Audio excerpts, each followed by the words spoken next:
The Four Absolutes of the Oxford Group. Absolute Honesty. Part 2. My name is Steve Van Eiderstein, and welcome to the Narrowing Path, Walking the Spiritual Walk. Today, we are going into the second half of the reading from the book, What is the Oxford Group? The chapter we're reading is about absolute honesty. And we did the first half last week, and we covered a lot of ground last week, actually.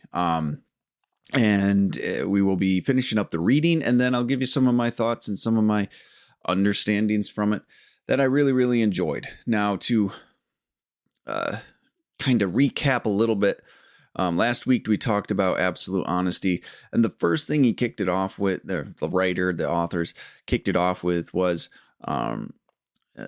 absolute honesty with self. He referenced the Shakespeare quote from Hamlet, to thine own self be true, and it must follow as the night the day, thou canst not be false to any man. So we have to start with being absolutely honest with ourselves first before we can even really put honesty out into the world. And then he also went into, I say he, because it was primarily made up of men, the Oxford Group, but I don't know who actually authored this. But the author touched on not using honesty to harm others, not using honesty in a way that would be abrasive or people would take offense to. It's supposed to be spiritually constructive, was the term they used. We're supposed to be building people up with it, not tearing people down. He also touched on honesty in the family, honesty in relationships, whether that's with your children or your significant other, and the importance of that. And then the last piece, which was the most fun to read, about ostrich French, two people sticking their heads in the sand. I thought that was a pretty funny way to talk about it. So we touched on those areas already. So we're going to get into the last 4.5 pages of reading. Not really 4 pages plus like 5 lines from one before, and finish up the chapter. So here we are. This is a first edition copy of What is the Oxford Group that I will be reading out of. I highly recommend you get it as well, just because they talk about much more than the 4 absolutes in this book.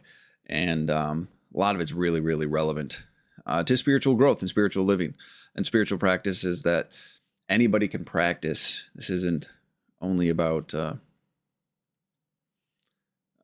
recovery from substances and alcohol. This is about growth and living in a much different way. So I encourage anyone to take a read for it. So here we go.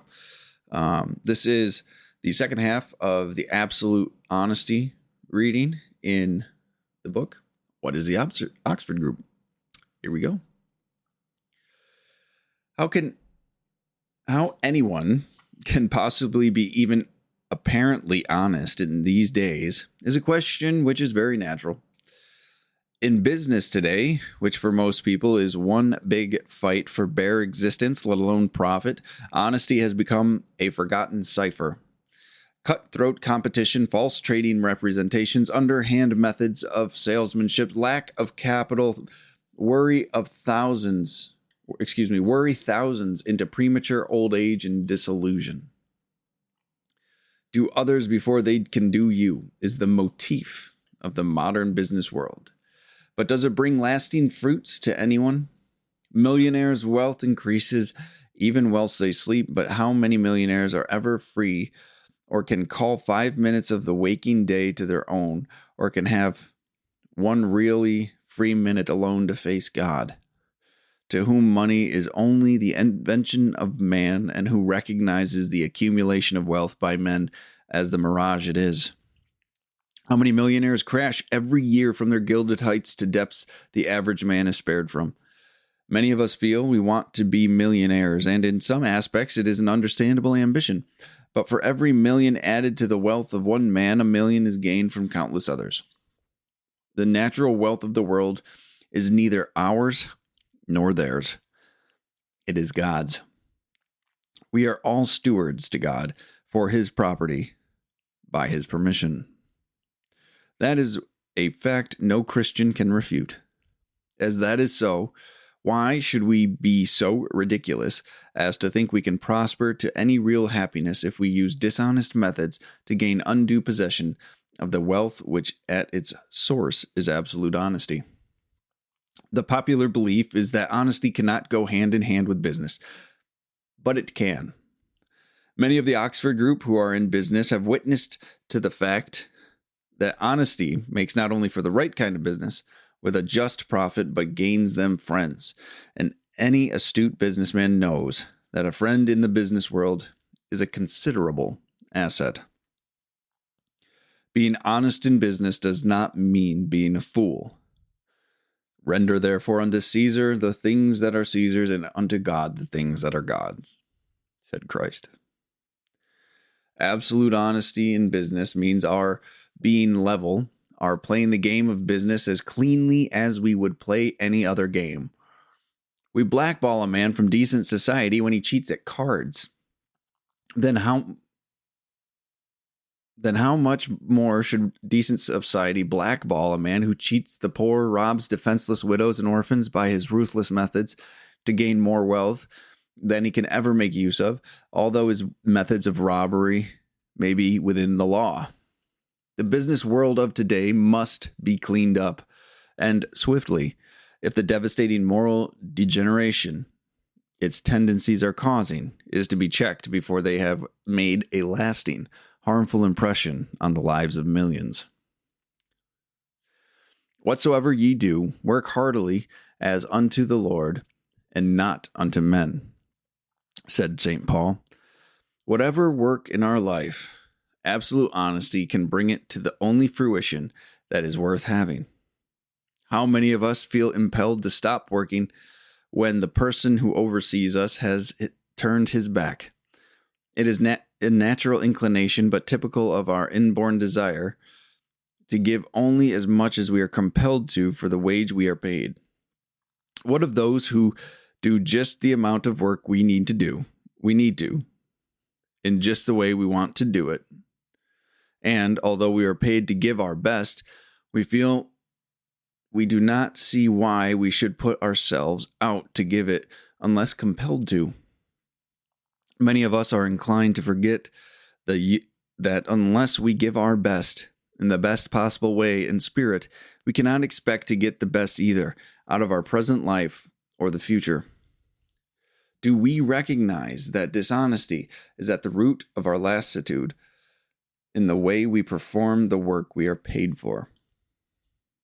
It is spiritually interesting to analyze our working methods and try to discover if we have ever considered absolute honesty in any remote way as the due, not only of those we work for, but of the work which is in itself one of the greatest blessings ever bestowed upon mankind. Some Christian sects spend money, precious time, and talents in proving their exclusive right to be the real and sometimes the only true religion as propounded by Christ. Their statements and reasons for this are mainly honest convictions from good living people, but how many of these good living people can face the absolute Christ? Honesty which would show them that uncompromising sectarianism has kept more people away from places of worship than it has attracted to them. How many will tell us, quite honestly, that all that really matters to the world is that Christ should that Christ should rule where men have failed? How many will confess, in absolute truth, that thousands of clean living and thinking people prefer to remain spiritually asleep and enjoy the good things of life without religion, because the Christian faith makes no appeal to them?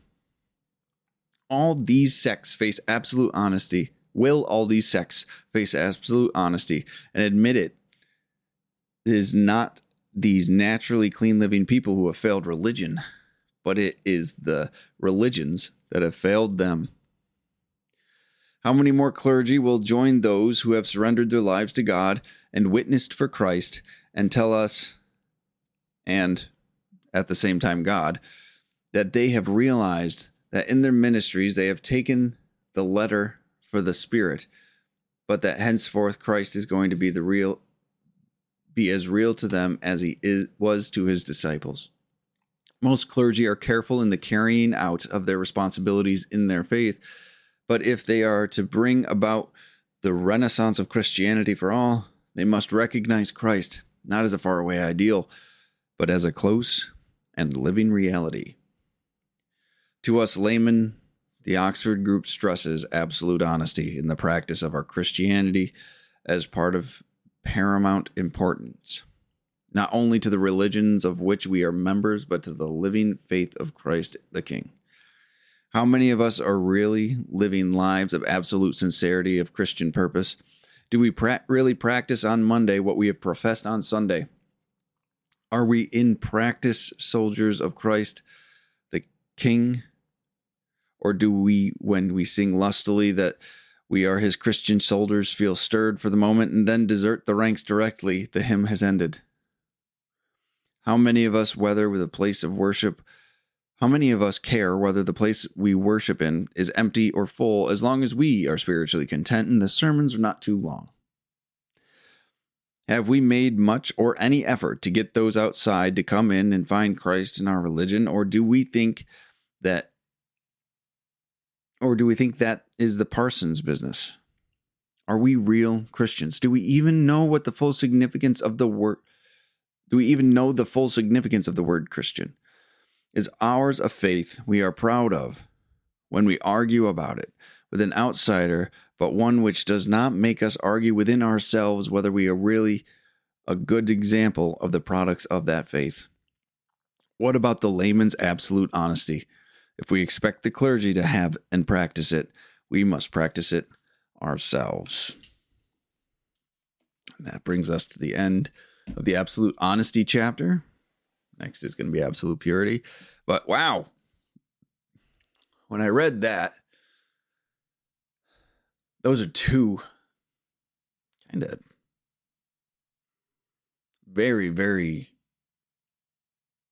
polarizing,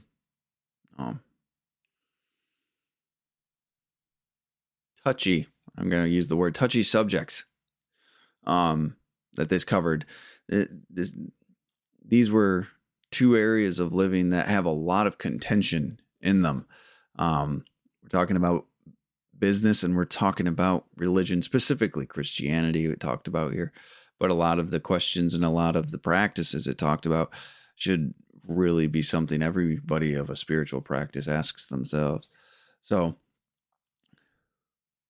it's when I went through this and I was reading it, it gave me pause, because I had to really take a look at myself. I had to really take a look at what I thought of business and how I wanted to practice in my own current occupation, my own current job, because that's what this chapter calls for. So I really quite enjoyed it.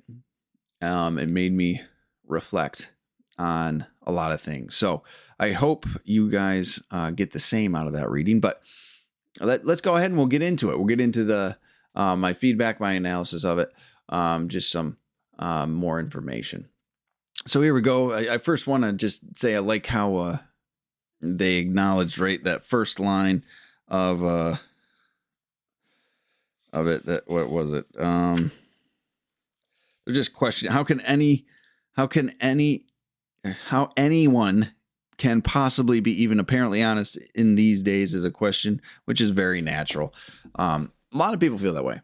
How can we be honest about what we believe? How can we be honest about who we are? How can we be honest about what we do? And actually bringing an authenticity and a genuineness to the world today is something that's very difficult. I want you guys to remember this was written in 1933. So we still have the same problems. I love this. 100 years feels like it was so long ago, but the things we end up talking about are the same things. The things we ended up actually having a conversation about on this channel are the same things that were in this book written 100 years ago for people that were trying to fix the same problem. So the problems stay the same. We have to go to the common solutions that work. I feel as though this day and age we've forgotten about a lot of them.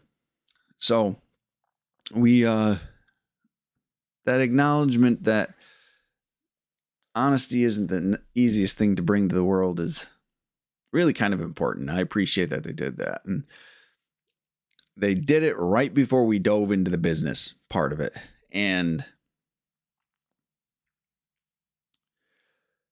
I find it just unbelievable that he was talking about the same business practices that happened in 1933, and they are still applicable today. And they even had forethought as to what would be happening. And there's some stuff that's happening today that really is unhealthy in a lot of ways that we need to really take a look at, that we're not taking a look at, actually. And that's kind of sad, to be honest with you. That's kind of a really unfortunate thing that we need to address.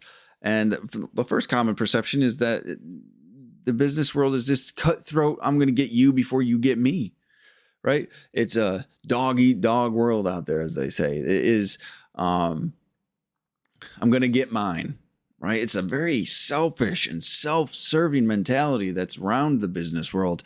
And it's around this idea that I have to take by any means necessary to get what I believe I need and I'm owed. And that's unfortunate. That really is a sad and unfortunate reality. And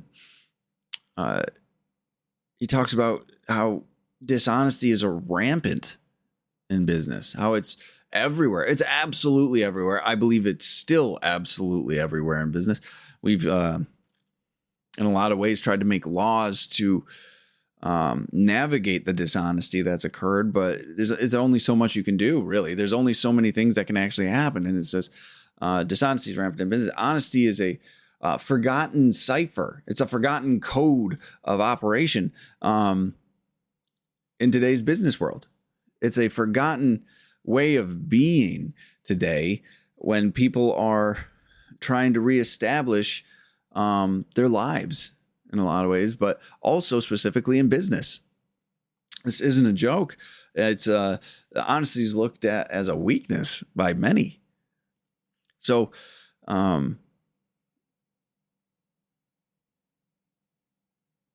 really just put that together, that this is stretching over hundreds of years, like, because they had to take their history and then bring forth these spiritual principles into their current day practice. So this has been going on for so long, and we still haven't figured it out yet.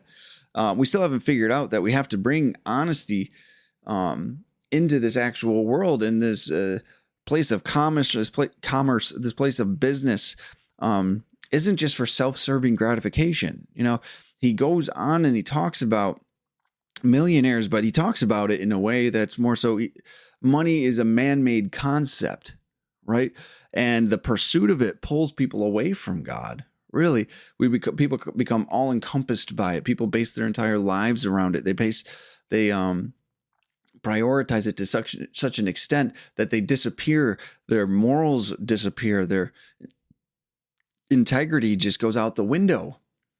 Why? Because they prioritize money, that false god of money. And this competition for when men become in competition with each other for this money and in business, they're becoming foolish. We're losing the premise. We're losing the understanding of what this whole thing was about.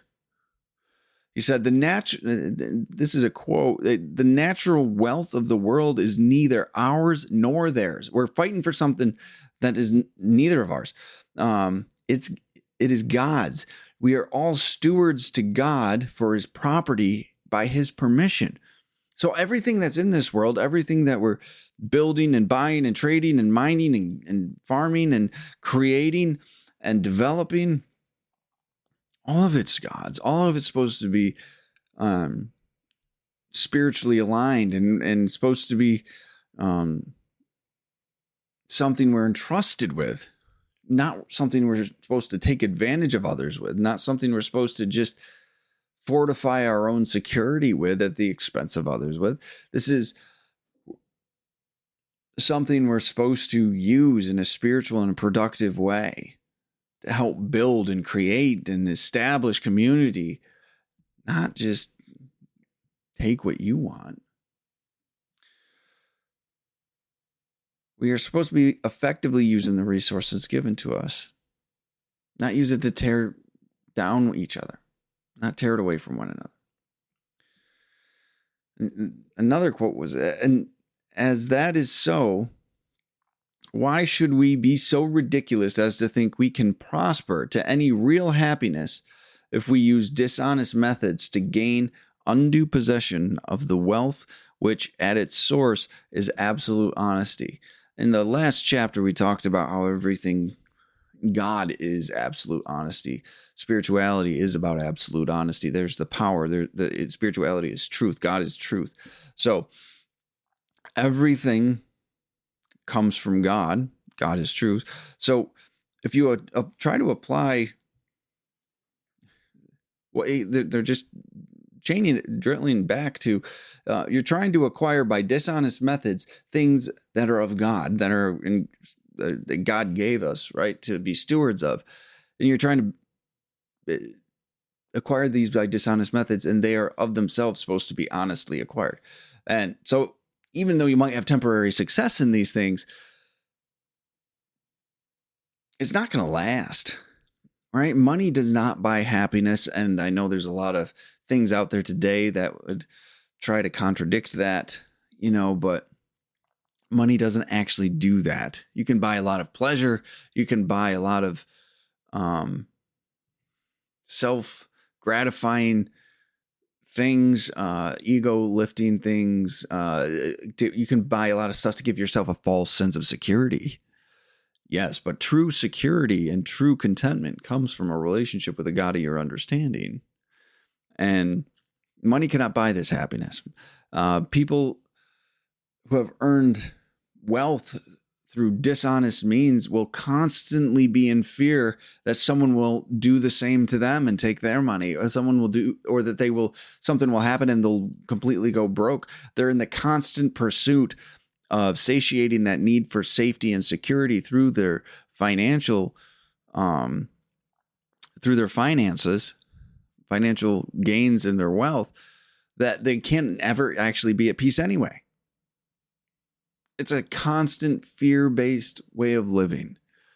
So even if someone ends up retaining money that was dishonestly made, they'll always be unsettled with themselves. They'll always be in a position where they find it difficult to live, right? Or they have a preoccupation with the money and business and growth and all of these other things to make sure that they hold on to it.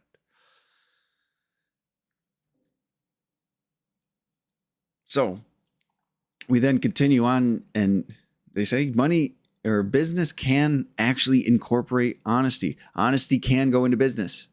This is a real thing, right? And he says people in the Oxford group actually give experience and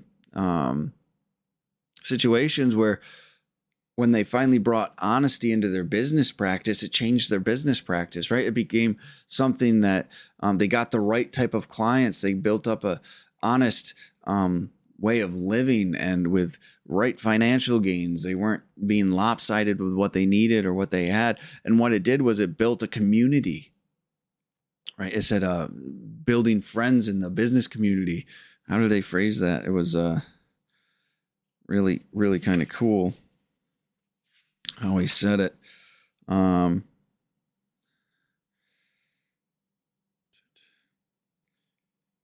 Many of the Oxford group who are in business have witnessed to the fact that honesty makes not only for the right kind of business and just profit, but gains them friends. And any astute businessman knows that a friend in the business world is a considerable asset, right?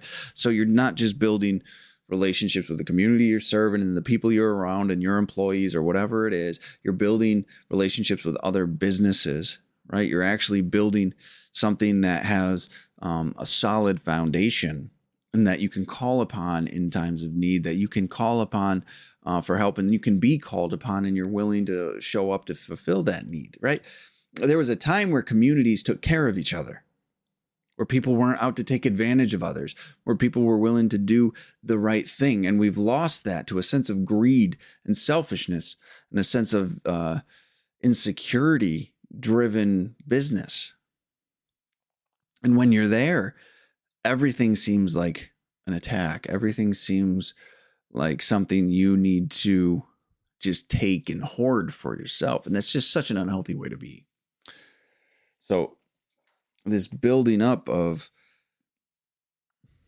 an honest practice in business is really quite crucial. So it even extends to, I love how he talked about the gambler, right? Like someone that cheats at cards gets like blackballed, right? I think that's the term they use. Yeah, blackballed. They get thrown out. They're never to be worked with again. They can never play again. Like they're just done. But for some reason in the business world, like that's expected. For some reason, if you make it an official way of cheating, you just make sure it's following the law, but it's still ripping people off. It's okay. It doesn't make sense, right? If you're going and gambling and cheating people, you get thrown out, but the same doesn't happen. It talked about then how much more should decent society blackball a man who cheats the poor, robs defenseless widows and orphans by his ruthless methods to gain more wealth that he can never make use of, although his methods of robbery may be within the law. People use the law as their only guide to know what they can get away with. We talked about this a little bit last week, how there was a time where we were guided by internal moral and ethic as to what was right. Now, as long as it doesn't break the law, we feel like we're justified to allow it and allowed to get away with it when it's not the right thing. They go and they emphasize the importance to clean up the business world and how important it is to clean it up, because if we don't, it will have a permanent and lasting impact on society. Now, I don't know about you, but I don't think we cleaned it up in time. I think there is a significant impact that society has suffered from poor business practices. Now, I'm going to tell you, I'm not an economics guru. I am not a savvy business person in the least. I am going from what I can see. I can go on my own personal experience with things, and a selfish business model. This is not a criticism of capitalism. This is a criticism of the people involved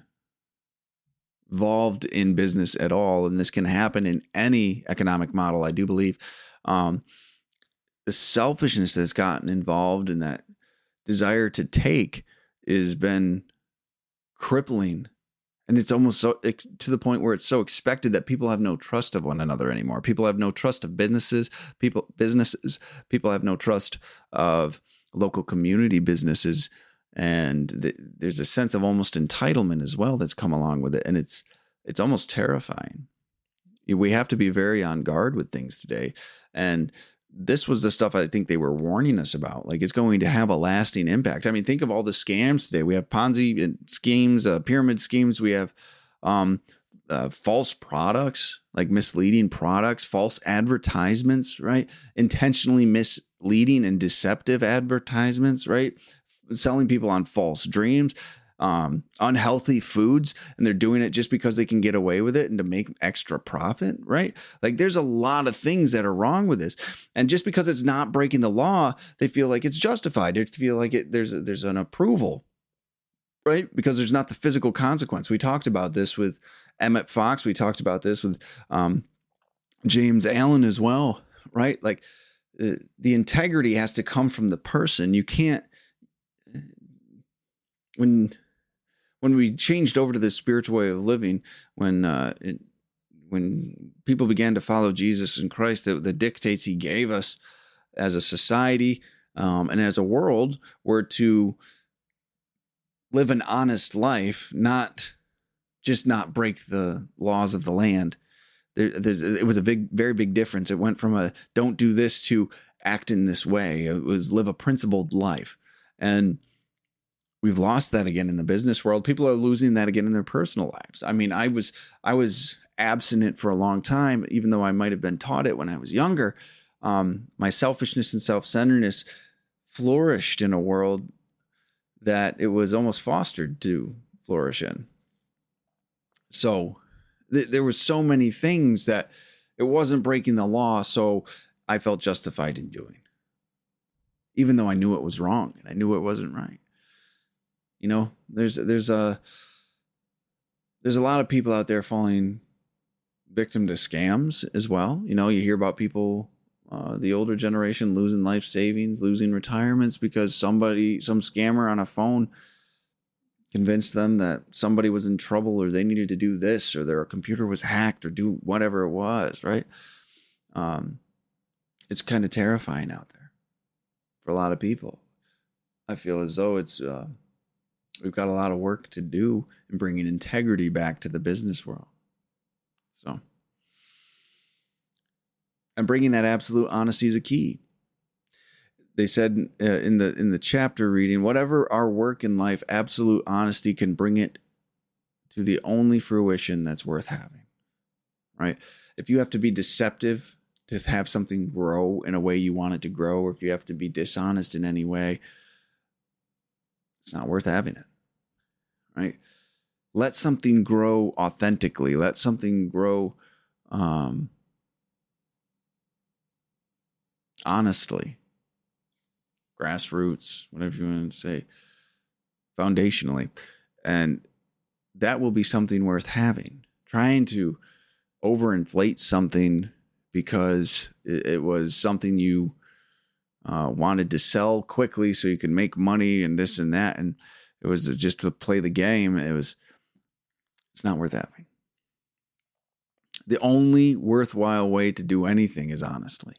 That's the only way we can have it align with our integrity and our soul and the dictates of a God of our understanding and a higher power, whatever that might be. If you believe in the universe and Mother Nature and Source, right? Like this is integral to all of it, right? This principle goes beyond just a Christian practice. This goes into every other type of spiritual practice. I always want to make sure I emphasize that. I know these books that I pick sometimes are heavily Christian influenced, and I speak from a Christian perspective. But the reality of it is, this goes into any spiritual practice. This goes into any spiritual way of life. And to bring this into it and to remember the only worthwhile way to do anything is honestly, that's a principle that anyone can practice. That is something that everyone needs to keep in mind. And then we kind of go into this spot where we're talking about how we actually do the work too, or how we actually work in general. And it reminded me of what James Allen had talked about with duty, thought and purpose and duty, and the importance of doing our duty with moral and ethic and dedication and thoroughness to the best of our ability, not to short and to mislead or not to just get by. And it was not putting in the minimum amount of required work, right? Actually putting forth the effort that's appropriate to your job, or effort that you can bring to your job. It's not just about what you can get away with, you know? And it talked about how people, when the boss turns their back, people stop working. And then when they're looking, will work again. You know, people that are just trying to get a paycheck out of the whole thing. And that's all they're concerned with. And that's their number one priority. So, and that leads into this quote: unless we give our best in the best possible way in spirit, we cannot expect to get the best either out of our present life or the future. This goes back to you get what you put into it. You really do. You get what you put in. If you get putting in half-hearted work, if you're resentful at your job and you're going slowly and you just don't care and you're just angry and frustrated, guess what? You're going to get that same back out of it, right? You will get the just results of what you sow. Remember that. So put in what you want to get out of the world. And I know you might say, well, my boss doesn't deserve that. My job doesn't deserve that. Well, just do it anyway, because it's not about them deserving it. It's about doing right and behaving in a way that is right with God. It is maintaining your integrity in your job. It's not just your resentment at your boss. And there's a quote next that I really absolutely loved. And because a lot of people just are so exhausted by their jobs and they're so apathetic.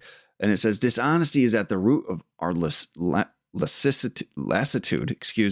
in the way we perform work we are paid for. Lassitude, by the way, is a state of physical or mental weariness, lack of energy, right? It's exhausting to try to do the bare minimum and get away with it, right? Because you're constantly worried you're going to get found out. You're constantly worried you're going to get caught. You're constantly worried you're going to get fired. You're worried that you have a lack of a conflict of conscience because you know you could be doing more, right? There's a lot in that. And dishonesty is at the root of it. If you just have this exhaustion when it comes to your job and you don't want to do it anymore and this and that, it's a sense of dishonesty, and it's a lack of sense of duty. Now, if you're in a job that really is apprehensible and it's going against your moral fiber, then change your jobs, I would say. But make sure whatever job you go to, you're bringing your best too. That desire to just get by brings you an exhausted life, brings you an exhausted mental state as well. So dishonesty is the reason we're tired with our jobs, which when I read that and really thought about it and contemplated that, it was so true. It is so true. My desire to just get the paycheck has sometimes really just exhausted me, because it just makes me having to endure my job. It makes me having to just tolerate it to the point so I can get what I want out of it. I don't put any genuine energy or passion or emotion into it, anything healthy or any sense of duty or honesty or integrity into it. I just want to endure it long enough that I can get what I want out of it. It's a pretty selfish way to look at things at the end of the day. So take a look at yourself and your work habits through this lens of absolute honesty and see what you find.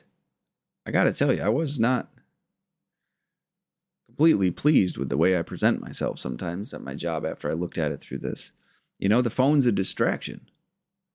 We do a lot that puts us in a compromising position when we could be, instead of being overwhelmed with our jobs, trying to distract ourselves from our jobs, we could be putting more effort into our jobs and actually getting to a place we're happy with and being proud of the work we do.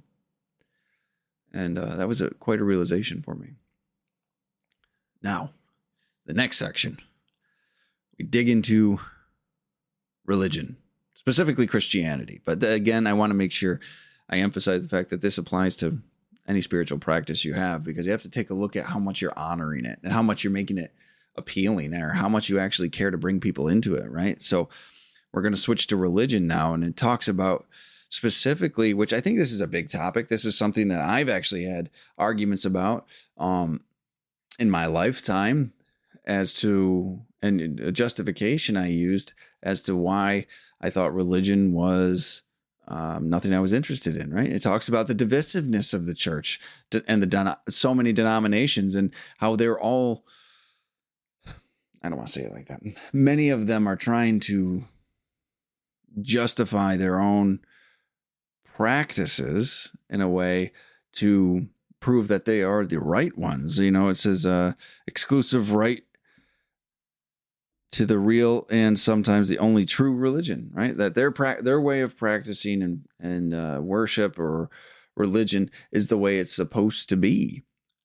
And this pushes people away significantly. It pushed me away because I just felt like the inner turmoil, the bickering between denominations and the nitpicking about what was going on was just judgmental and overwhelming. I didn't want to be a part of it, to be honest with you.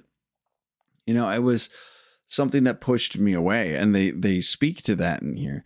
They speak to the fact that this has to be something we need to actually address, right? Are we inviting environments for people to come and follow us spiritually, for people to come and take the truths that we know and apply it to their own lives, right?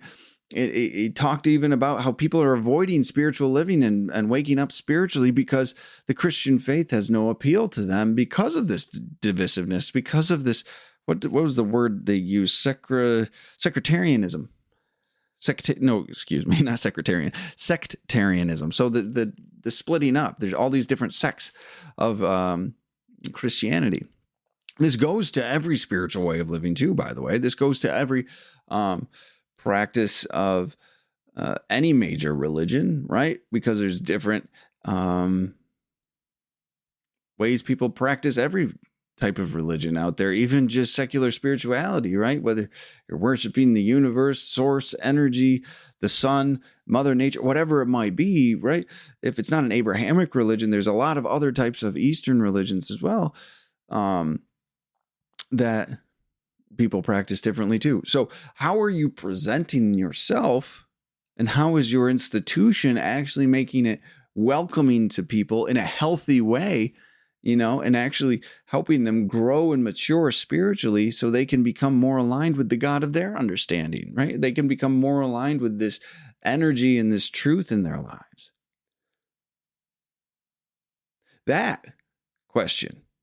Those questions, I should say, is where absolute honesty comes in. And they referenced it.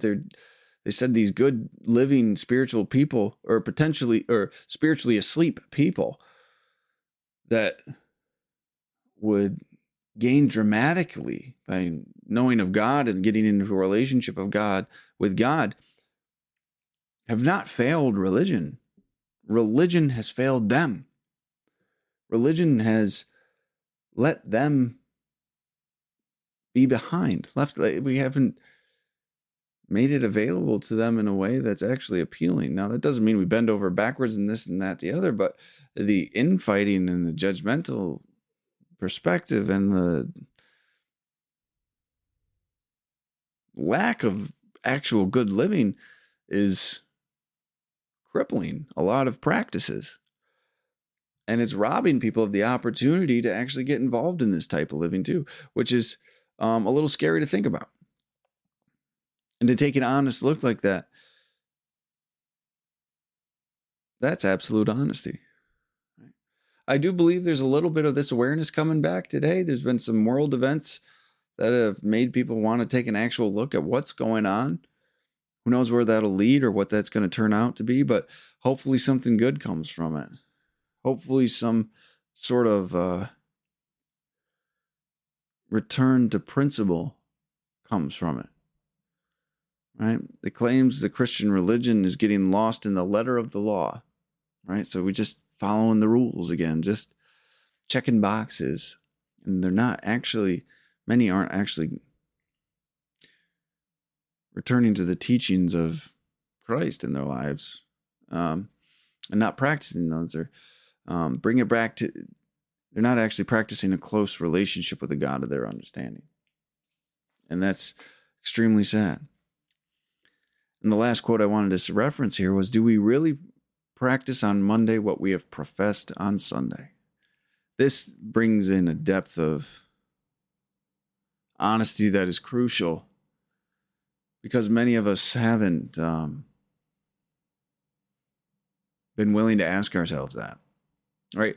Whatever your spiritual practice is, do you take those ideas, do you take those truths and you bring it with you into your everyday life? Do you bring it with you into your practice, into your relationships, into your business sense, into your just general living, into your own conduct? Changing your conduct, changing your thinking, changing your belief structure? Are you actually doing that, or are you just showing up one time a week for a little bit, feeling better about yourself and moving on? Are we selfish about our practices? Do we just make sure we're doing what's good enough for us and not caring about the impact we have on other people? Are we not caring about trying to help others? Again, we're just checking those boxes. These are really hard questions, actually, to ask. These are very difficult answers to look at sometimes. They have been for me in my past. I'm sure they can be again. But we need to make sure we're actually bringing the version of ourselves that we want, that we know we should be, to the world. Not, we live this way and we put on a mask for an hour and then we run the other way for the rest of the week, month, the year, whatever it is. To actually live with integrity and authenticity with these things is a huge point of growth for many, including myself. So that's it, though. That brings us to the end of that chapter. Next week, again, we will be doing absolute purity, which is, I'm really excited about that one. It's a big word, purity, isn't it? It's got some depth to it. It's a little scary, because it can, what is it? The depth of meaning that it can hold, which it probably does hold. I've read this book before, but I'm rereading it with y'all, and I'm excited to see where it brings us. So, but I want to say thank you for everybody for following. If you're just getting the short content, you can get the long content here on YouTube or on Spotify. You can get the full videos. You can also get just an audio version as well on Apple Podcast and Amazon Music and Spotify, or Audible as well. I realized it was on too. I forgot. And also you can get an audio only version on YouTube as well. So thank you all for your time today, and I look forward to next week and digging into the first half of Absolute Purity. So until next time, thanks.